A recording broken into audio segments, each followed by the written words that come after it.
মাত্র দুটো ডিম দিয়ে গোটা পরিবারের জন্য বানিয়ে ফেলুন সকালের টিফিন। 15 মিনিটে তৈরি হয়ে যাবে এই জলখাবারটা। বানানোর জন্য প্রথমেই একটা মিক্সিং বোলে নর্মাল টেম্পারেচারে থাকা দুটো ডিম ফেটিয়ে নেব। এতে একে একে নর্মাল টেম্পারেচারে থাকা 1 কাপ দুধ আর 1 কাপ ময়দা দিয়ে মিশিয়ে একটা ঘোল বানিয়ে নেব। তারপর এতে নিজেদের পছন্দ মতো যে কোনো সবজি ফাইন করে চপ করে অ্যাড করতে পারেন।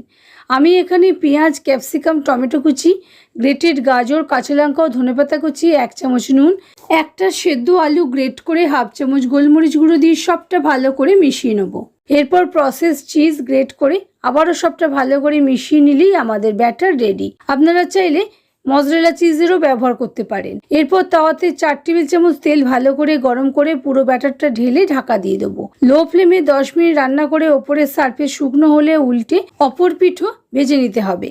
2 পিঠ লালচে করে ভাজা হয়ে গেলেই তৈরি হয়ে গেল আমাদের এগ চিজ নাস্তা।